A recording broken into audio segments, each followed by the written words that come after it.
Best places to visit in Montenegro travel video.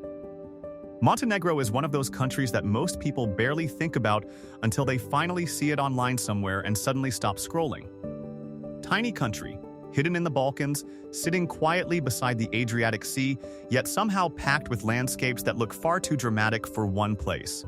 Mountains crash directly into the coastline, medieval towns sit beside glowing blue water, and roads twist through scenery that honestly feels unreal half the time.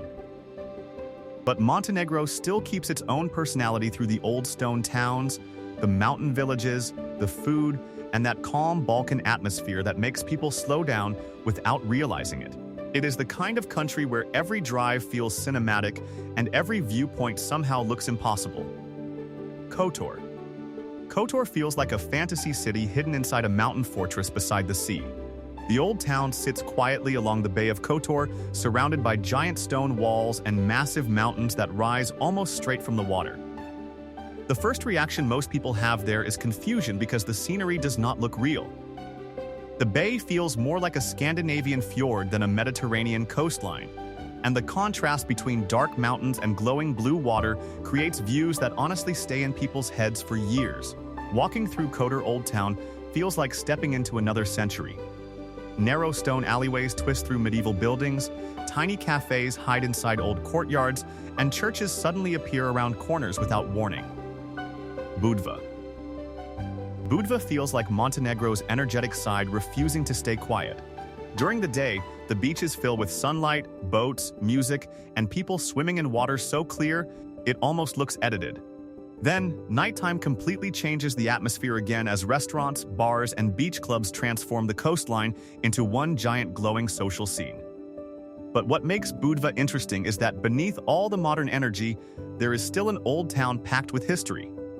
Stone walls surround narrow streets filled with restaurants, hidden courtyards, and centuries-old buildings that somehow survived beside all the nightlife and tourism. Durmitor National Park. Durmitor feels like Montenegro showing off. Massive mountains, deep canyons, glacial lakes, forests, and winding roads, all packed into one region that almost feels too beautiful to exist. Most people arrive expecting beaches from Montenegro and suddenly discover landscapes that look more like the Alps. The air feels colder, cleaner, and quieter there, and the silence inside parts of the park feels incredibly deep, broken only by wind moving through the mountains or distant sounds from rivers below. Black Lake especially feels unforgettable because the reflections of the mountains across the water look almost perfectly symmetrical on calm mornings. Sveti Stefan. Sveti Stefan honestly looks too perfect to be real. This tiny island village connected to the mainland by a narrow strip of land has become one of Montenegro's most famous images. And the reason becomes obvious immediately. Red rooftops rise above stone buildings surrounded by bright blue water on every side, creating one of the most photogenic coastlines in Europe.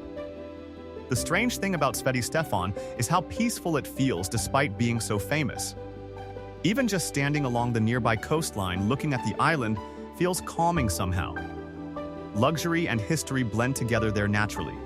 What was once a small fishing village eventually transformed into an exclusive resort destination. Yet it still kept the charm and beauty that made it special originally. Perast. Perast feels like a quiet dream sitting beside the Bay of Kotor. Unlike the more crowded energy of nearby towns, Perast moves slowly. Stone houses line the waterfront, churches rise above the bay, and small boats drift quietly across the water while mountains tower in the background. The town itself feels elegant without trying too hard. There are no giant crowds rushing through the streets, no loud chaos everywhere, just calm water, old architecture, and that peaceful Adriatic atmosphere that makes time feel slower. Then there are the tiny islands sitting offshore, especially Our Lady of the Rocks, which adds another layer of beauty and mystery to the bay.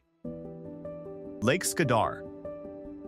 Lake Skadar feels untouched in a way that surprises people completely.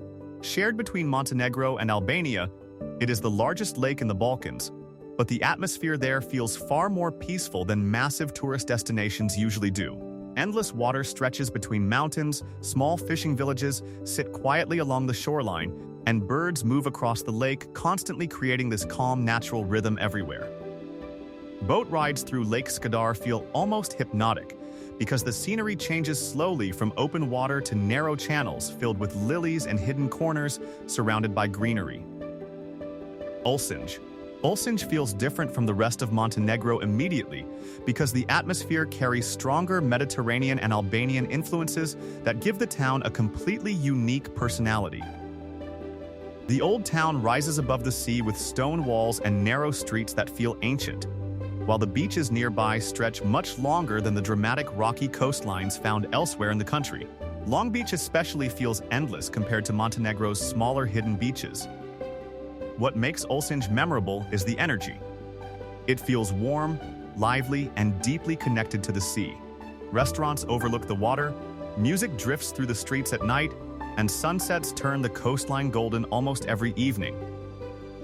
Lovcen National Park. Lovcen National Park feels symbolic to Montenegro itself because the mountains there are deeply tied to the country's identity and history. The roads leading into the park twist dramatically through cliffs and viewpoints that honestly feel terrifying and beautiful at the same time. Every turn reveals another giant mountain landscape stretching endlessly into the distance. Then, there is the Njegos Mausoleum sitting high above the mountains, which feels almost unreal once people reach it. Climbing the final stairs suddenly opens one of the most insane panoramic views in the Balkans. Herceg Novi. Herceg Novi feels like a hidden coastal escape where palm trees, old fortresses, stone staircases, and sea views somehow blend together perfectly. Located near the entrance of the Bay of Kotor, the town carries a quieter atmosphere than Budva while still feeling lively and beautiful. What surprises visitors most is how vertical the town feels, because staircases climb constantly between old streets and hidden corners overlooking the sea. Walking there becomes part sightseeing and part accidental workout very quickly. Biogradska Gora. Biogradska Gora feels ancient. One of the last remaining primeval forests in Europe, the park carries this deep, untouched atmosphere that instantly feels different from modern life. Massive trees surround quiet lakes, hiking trails disappear into thick forests, and the silence there feels almost heavy in certain areas. Biogradsko Lake sits at the center of the park, reflecting the surrounding mountains and trees so perfectly that the landscape sometimes looks painted. Maybe that is why people who visit Montenegro usually end up talking about it with genuine surprise afterward, because they did not expect such a small country to leave such a huge impression. If this video made you want to explore Montenegro someday, make sure to like, subscribe, and comment which destination looked the most unreal to you.